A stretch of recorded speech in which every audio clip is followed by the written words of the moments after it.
당사 민원과 담당자들이 공사 현장의 주민들을 만나본 결과 우선 마을에 들어서는 태양광 시설을 반대한다고 하더라도 재생에너지 전환의 취지와 필요성 자체는 공감하는 분들이 매우 많았습니다.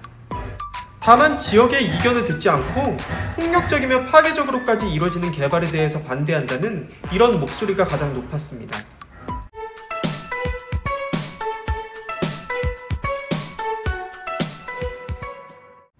안녕하세요.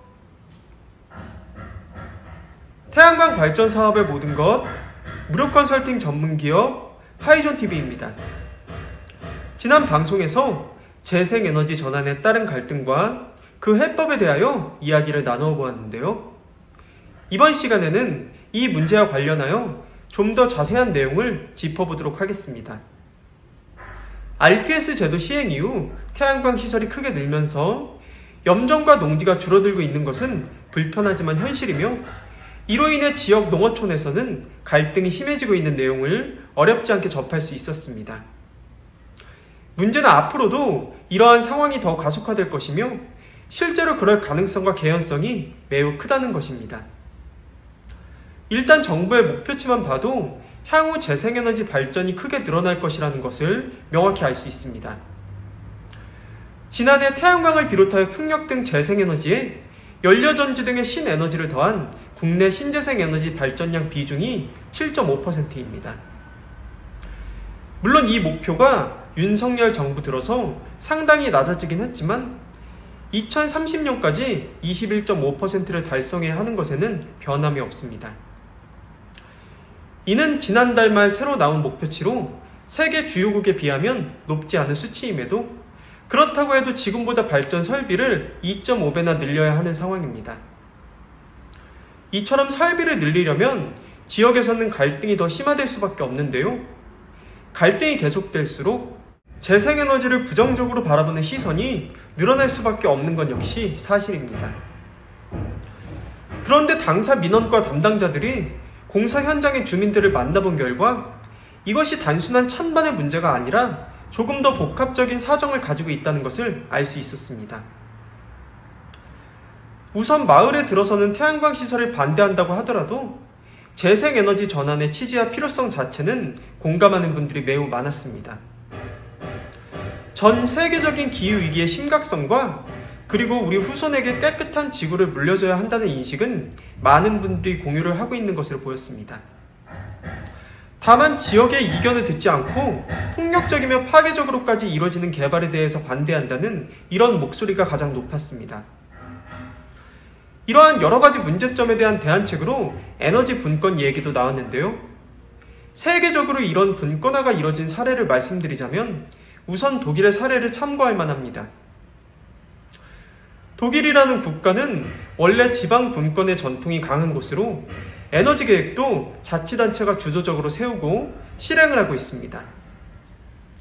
실제로 프랑크푸르트 같은 도시의 사례를 보면 기후조약을 자체적으로 만들어서 5년마다 10%씩 온실가스를 감축하겠다는 목표를 세웠는데 이것이 1990년도의 일입니다. 매우 이른 시기부터 이런 목표를 자체적으로 세운 것인데 사업자나 자본이 아닌 자치단체와 지역사회가 주도권을 갖고 공공성을 확보한 채로 재생에너지 사업을 추진할 수 있는 비결이라고 볼 수 있습니다. 물론 우리나라의 경우도 광역단체가 지역에너지 계획을 주기적으로 세우기는 합니다. 그런데 제도적인 권한이 부족하고 또 선언적인 내용이나 수준에만 그치는 경우가 많아서 보완이 필요하다는 지적이 일고 있습니다. 광역단체들 중 현재 태양광 시설이 가장 많이 들어선 곳을 꼽자면 단연 전남 지역인데요. 전라남도 역시 이런 재생에너지 갈등이 심각했던 터라 대안을 마련하고자 하는 움직임들이 있습니다. 일단 전남도 의회에서 조례 제정이 추진되고 있는데 조례의 이름부터 재생에너지 공영화와 공존을 위한 조례로 이름만 봐도 어떤 내용인지 한눈에 들어옵니다.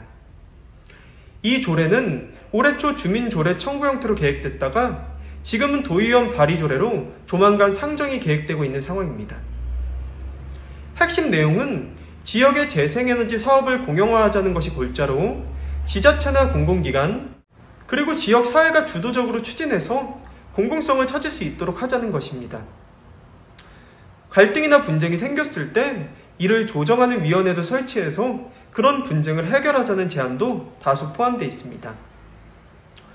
이런 조례가 실효성을 발휘하려면 상위법에서도 계획 입지 등의 제도들이 하루빨리 도입돼야 한다는 지적도 있습니다. 앞으로 이와 같은 재생에너지 개발에 대해서 정부와 여야를 막론하고 전 국민이 머리를 맞대야 하지 않을까 하는 생각이 듭니다. 지금까지 국내 재생에너지 전환에 따른 갈등을 어떤 식으로 대응해 나가는 것이 좋을지 이야기해보는 시간을 가졌습니다. 다음 영상에서는 앞서 말씀드린 독일의 사례를 국내의 실정과 비교하여 좀 더 심도 있게 이야기해보도록 하겠습니다.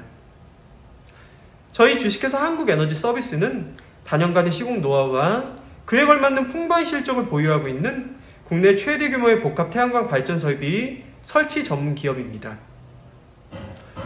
당사는 예비 발전 사업주분들에게 가장 적합한 고객 맞춤형 컨설팅을 시작으로 사전 현장 조사, 설계 및 인허가, 제품 수급, 준공 및 완공 후 통합 유지 보수까지의 모든 과정을 원스톱 위탁 대행하고 있습니다. 또한 업계 유일 태양에너지 전시장을 정식 개관하여 태양광 모듈, 인버터, 접속반, 구조물, 각종 청소용품 등 태양광 발전소 시공 및 유지 관리에 필요한 일체의 기자재들을 합리적인 가격에 상설 판매하고 있습니다. 본 전시장 방문에 희망하시는 분들께서는 주저하지 마시고 사전 예약을 통해 주요 제품 시연 및 사업 설명회 개최 등 월별 전시장 행사 일정에 대해서도 자세히 안내받으시길 바랍니다. 당사의 사업 예정이신 현장의 지번만 제공해 주신다면 해당 부지의 인허가 가능 여부 확인을 시작으로 한전 개통 연계 가능 여부 체크, 발전소 설계 및 도면 작업, 투자 대비 수익성 분석까지 무상으로 컨설팅을 해드리고 있는 만큼 예비 발전 사업주님들의 많은 관심과 성원 부탁드립니다. 영상 시청 후 다른 궁금하신 사항은 화면 상단의 전국 대표번호 또는 컨설팅 담당자에게 문의 주시면 친절하고 명쾌한 답변 드리겠습니다. 혹시 아직 구독 버튼을 누르지 않으신 시청자 여러분들께서도 구독과 좋아요, 알림 설정, 선한 격려와 응원의 댓글까지 꼭 부탁드리겠습니다. 저는 다음 시간에도 보다 유익한 정보를 가지고 시청자 여러분들을 다시 찾아뵐 것을 약속드립니다. 그럼 편안한 하루 보내시고요. 다음에 잘 뵙겠습니다. 감사합니다.